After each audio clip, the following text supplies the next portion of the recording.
जय हिंद आप सभी को। देखिए, ये हमारी एमपी पटवारी 2023 के लिए प्रैक्टिस सेट नंबर 15 है। किसका? एमसीक्यू सीरीज का सामान्य कंप्यूटर के लिए, यानी कंप्यूटर का प्रैक्टिस सेट नंबर 15 है, जहाँ पे हम एमपी पटवारी के प्रीवियस ईयर में पूछे गए क्वेश्चन या इस बार पूछे जा रहे मोस्ट एक्सपेक्टेड क्वेश्चनों का डिस्कशन करेंगे कंप्यूटर का। तो वीडियो को आपको शुरू से अंत तक देखना है और कमेंट करके लास्ट में ये ज़रूर बताना है कि इनमें से आपसे कितने क्वेश्चन बन रहे थे। पहले ही क्वेश्चन से अपन शुरू करेंगे वीडियो को। पहला क्वेश्चन है कि कंप्यूटर का सबसे तेज और सबसे शक्तिशाली और सबसे महंगा वर्ग क्या कहलाता है। तो जो कंप्यूटर होता है ना, सबसे तेज कंप्यूटर और सबसे शक्तिशाली और सबसे महंगा सुपर कंप्यूटर होते हैं। कैसे कंप्यूटर? सुपर कंप्यूटर, जो सबसे तेज, सबसे पावरफुल और सबसे महंगे होते हैं। ठीक है, याद रखना है आपको। अगले क्वेश्चन की तरफ बढ़ेंगे। अगला क्वेश्चन आपके सामने है कि एमएस वर्ड में मार्जिन के बीच समान रूप से सामग्री वितरित करने के लिए उपयोग किए जाने वाली शॉर्टकट की क्या है। यानी जब आप एमएस वर्ड खोलोगे, जो कि वर्ड प्रोसेसिंग सॉफ्टवेयर है आपका, जिसमें आप लेटर वगैरह टाइप करते हो, तो इसमें से पूछा आपसे ये है कि आप मार्जिन के बीच समान रूप से सामग्री वितरित करो, यानी सबको समान मार्जिन दो। उसके लिए शॉर्टकट की क्या यूज करोगे? तो कंट्रोल+J। कंट्रोल+J से क्या होता है कि मार्जिन के बीच जो सामग्री है, मैटर है, उसको समान रूप से वितरित करते हैं। कंट्रोल+J। अगला क्वेश्चन है कि एक डॉट डॉट एल्गोरिदम का एक ग्राफिकल रिप्रेजेंटेशन है, तो किस एल्गोरिदम का है? तो याद रखना कि फ्लो चार्ट क्या होता है? एक फ्लो चार्ट, यानी ऑप्शन 4, एक फ्लो चार्ट एल्गोरिदम का एक ग्राफिकल रिप्रेजेंटेशन है। यानी फ्लो चार्ट के द्वारा आप ग्राफिकल चीज़ें दिखा सकते हो चार्ट बना के। ठीक है। चौथा क्वेश्चन है कि स्प्रेडशीट बनाने और प्रारूपित करने के लिए उपयोग किए जाने वाला एक शक्तिशाली उपकरण कौन है। तो याद रखना कि स्प्रेडशीट एप्लीकेशन कौन सा होता है। तो स्प्रेडशीट एप्लीकेशन जो होता है एमएस एक्सेल, जिसको आप माइक्रोसॉफ्ट एक्सेल बोलते हो, यानी कि आपका option number 3 Microsoft Office Excel, MS Excel. Spreadsheet होता क्या है? इस तरह किसी जिसमें रो और कॉलम होती है और इनको बनाने से एक छोटे छोटे डिब्बे यानी सेल बनता है, और ये पूरी सीट आपकी स्प्रेडशीट कहलाएगी। और ये जो बनती है स्प्रेडशीट यानी एप्लीकेशन के द्वारा, उसे माइक्रोसॉफ्ट एक्सेल या एमएस एक्सेल बोला जाता है। ठीक है, जिसमें आप डेटा वगैरह फिट करते हो। अगला है कि वेबसाइट के पहले पेज को क्या कहते हैं। कोई भी वेबसाइट आप खोलोगे, जैसे www.facebook.com ही खोल दिए, तो जो सबसे पहला पेज दिखेगा, या फिर किसी यूनिवर्सिटी के वेबसाइट खोले तो उस पेज को होम पेज बोलते हैं। क्या बोलते हैं? Home page. सबसे पहला पेज जो खुलेगा उसको होम पेज बोलेंगे। ठीक है।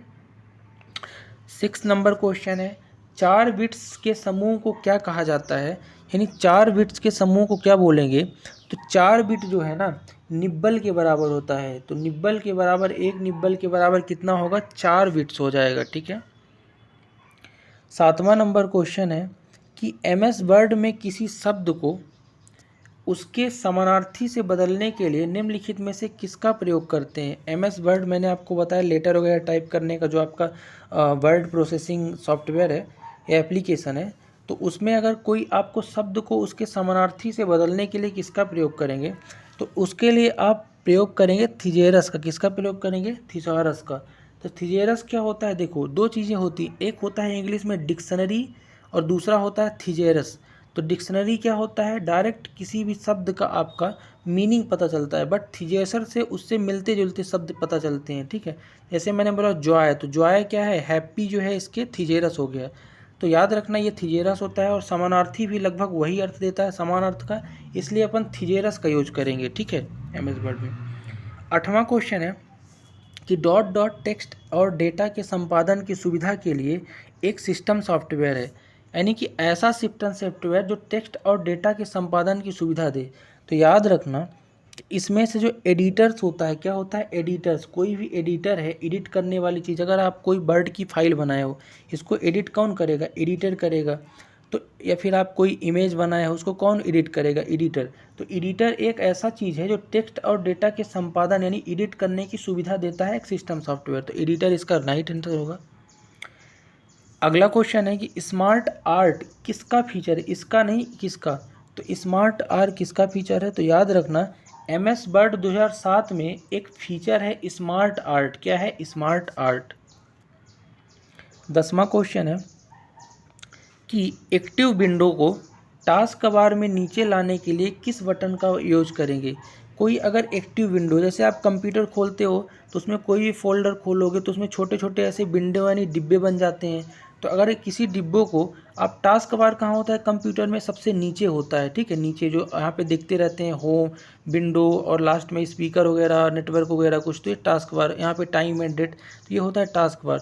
तो कोई विंडो को अगर आप टास्क बार में नीचे लाना चाहते हो तो करोगे क्या, सीधी सी बात है, हम मिनिमाइज़ करते हैं। यहाँ पे क्या होता है, विंडो में माइनस का चिन्ह होता है, तो इसको दबा दिया तो मिनिमाइज होकर नीचे आ जाता है। जब यूज करना हो तो ऊपर, फिर यहीं पे क्लिक कर दो तो ऊपर विंडो खुल जाता है। यानी किसी विंडो को टास्क बार में नीचे लाना है तो आप क्या करोगे, मिनिमाइज मतलब छोटा कर दोगे। अगला क्वेश्चन है कि URL के दो भाग कौन कौन से हैं, आपसे पूछा है। तो URLS लिखा है, तो इसके दो मूल भाग बताना है। तो यूनिफॉर्म रिसोर्स लोकेटर जो है, इसका मूल भाग क्या होगा, ये पूछा है। तो इसका मूल भाग होता है प्रोटोकॉल और डोमेन नेम, दो चीज़ें होता है। देखो प्रोटोकॉल क्या है, इंटरनेट प्रोटोकॉल या TCP/IP, ये आपका प्रोटोकॉल होता है। लेकिन डोमेन नेम क्या होता है कि जिस किसी वेबसाइट के द्वारा आपको जो स्पेस प्रदान किया जाता है, यानी जगह दी जाती है आपकी वेब एड्रेस में या सर्वर में, उसे बोलते हैं डोमेन नेम। जैसे मैं लिखता हूँ एक वेब ईमेल लगता हूँ कि vvs@gmail.com, तो @gmail.com क्या हो गया, आपका डोमेन नेम हो गया। तो इसी तरह से हर वेबसाइट अपना जो डोमेन देती है, तो डोमेन और प्रोटोकॉल, जिसको नियम जो होता है प्रोटोकॉल, ये दोनों ज़रूरी हैं URL में, ठीक है, याद रखना है आपको। इसके बाद 12वां क्वेश्चन देखेंगे कि एक कंप्यूटर में एक से अधिक प्रोसेसर होते हैं जिसे क्या कहा जाता है। कभी भी एक से अधिक प्रोसेसर कंप्यूटर में हो तो मल्टी प्रोसेसर बोल दोगे। क्या बोल दोगे, मल्टी मतलब बहुत सारे। आपने मल्टी सुना है, यानी बिल्डिंग एक के ऊपर एक फ्लैट, उसी तरह से प्रोसेसर अगर दो है तो मल्टी प्रोसेसर। अगर कोई कंप्यूटर दो काम एक साथ कर रहा है तो उससे बोलते हैं मल्टीटास्किंग, ये भी याद रखना है आपको। अगर कोई आदमी एक कंप्यूटर में दो या दो से अधिक आदमी काम कर रहे हैं तो उसे बोल देंगे मल्टी यूजर। तो ये चीज़ें आपको याद रखना है। 13वां क्वेश्चन है कि MS एक्सेल 2007 में डेटा को तार्किक क्रम में व्यवस्थित करना कहलाता है। एक्सेल 2007 में कोई भी डेटा है उसको आप तर्क के आधार पर व्यवस्थित अरेंज करोगे तो क्या कहलाएगा, उसको सॉर्टिंग बोलेंगे। आप हो सकता है असेंडिंग डिसेंडिंग आर्डर, यानी बढ़ते छोटे क्रम में सॉर्ट कर सकते हो, ABCD के क्रम में सॉर्ट कर सकते हो। तो इसे क्या बोलते हैं, व्यवस्थित करना डेटा को, सॉर्टिंग। 14वां क्वेश्चन है कि निम्नलिखित में से कौन सा हार्डवेयर है, आपको बताना है। तो इसमें से हार्डवेयर क्या है, जिसे आप छू सकते हो, तो इसमें से कौन सा होगा हार्डवेयर।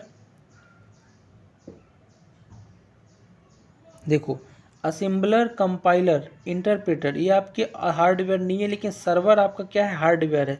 सर्वर जो है, किसी भी आप कंपनी वगैरह कहीं भी जाओगे एक सर्वर रूम होता है, तो ये हार्डवेयर हो जाएगा सर्वर, ठीक है। अगला क्वेश्चन देखेंगे कि कंप्यूटर का मुख्य प्रोसेसर किसके द्वारा आयोजित किया जाता है। तो कंप्यूटर का जो मुख्य प्रोसेसर है ना, ये आपका मदरबोर्ड द्वारा आयोजित होता है। यानी कहाँ लगा होता है, मदरबोर्ड में। तो राइट आंसर हो जाएगा मदरबोर्ड। अच्छा, आपको ये पता है कि इंटेल नामक कंपनी ने ही इंटेल 4004 करके एक कोई प्रोसेसर बनाया था, जो पहला इंटेल ने ही बनाया था, ठीक है। अगला क्वेश्चन देखेंगे, एक्सेल न्यूमेरिक डेटा और टाइम को किस प्रकार संग्रहित करता है। यानी MS एक्सेल डेटा और डेट, यानी आपका डेट हो गई, और टाइम, यानी टाइम और डेट को कैसे लिखता है। तो याद रखना MS एक्सेल जो है नंबर के रूप में लिखता है टाइम और डेट को, ठीक है। चलो 17वां क्वेश्चन है कि एक एंटीवायरस सॉफ्टवेयर नहीं है, इसमें से एंटीवायरस कौन नहीं है। वायरस से बचाने वाला जो आपका सॉफ्टवेयर एंटीवायरस होता है, और इसमें से नहीं है, ये पूछा है। तो याद रखना कि इसमें से आपका जो DBMS होता है, ये होता है डेटाबेस मैनेजमेंट सिस्टम, इसका फुल फॉर्म होता है डेटाबेस मैनेजमेंट सिस्टम। तो ये आपका कोई एंटीवायरस नहीं है, ये आपका MS एक्सेस के जैसे एक एप्लीकेशन, इसी तरह से आप डेटाबेस बनाते हो। बट MCAFE, अवास्ट और अवीरा, ये तीनों क्या है, एंटीवायरस हैं, ठीक है। तो राइट आंसर DBMS हो जाएगा। 18वां नंबर क्वेश्चन देखेंगे, डॉट का उपयोग डेटा और पासवर्ड की सुरक्षा के लिए करते हैं। तो डेटा पासवर्ड की सुरक्षा के लिए किसका यूज करेंगे। तो एनक्रिप्शन जो होता है ना, एनक्रिप्टेड, आपने व्हाट्सअप में एक चीज़ पढ़ी होगी कि एंड टू एंड एनक्रिप्शन, अगर आप चैट करते हो तो सब मतलब लिखा रहता है user end to end encryption. तो ये जो होता है डेटा और पासवर्ड की सुरक्षा के लिए यूज करते हैं, ठीक है। 19वां नंबर क्वेश्चन है कि डॉट एक पृष्ठ पर मुद्रण क्षेत्र के बाहर रिक्त स्थान होता है। यानी कोई पेज है, उसके बाहर कैसा स्थान होता है, रिक्त स्थान। तो मार्जिन होता है, जब मार्जिन देते हो तो मार्जिन जो है पेज के क्षेत्र के बाहर खुला स्थान होता है। जैसे आपकी कॉपी में भी मार्जिन होता है इधर, और इधर इधर नहीं होता, इधर केवल होता है, आपने देखा होगा मार्जिन। ठीक है, आज का लास्ट क्वेश्चन है कि बिजनेस लेटर लिखने के लिए आप किस एप्लीकेशन का उपयोग करेंगे। तो कोई भी बिजनेस लेटर आपको लिखना है तो आप MS वर्ड का यूज करेंगे, क्योंकि ये एक वर्ड प्रोसेसिंग सॉफ्टवेयर है जो लेटर वगैरह अच्छे से राइटिंग कर सकता है। तो ये थे टॉप 20 क्वेश्चन MP पटवारी के लिए आज के प्रैक्टिस सेट में। ये क्वेश्चन कैसे लगे, कितने क्वेश्चन आपसे बन रहे थे इनमें से, कमेंट करके ज़रूर बताना। मिलते हैं नेक्स्ट वीडियो में, तब तक के लिए जय हिंद।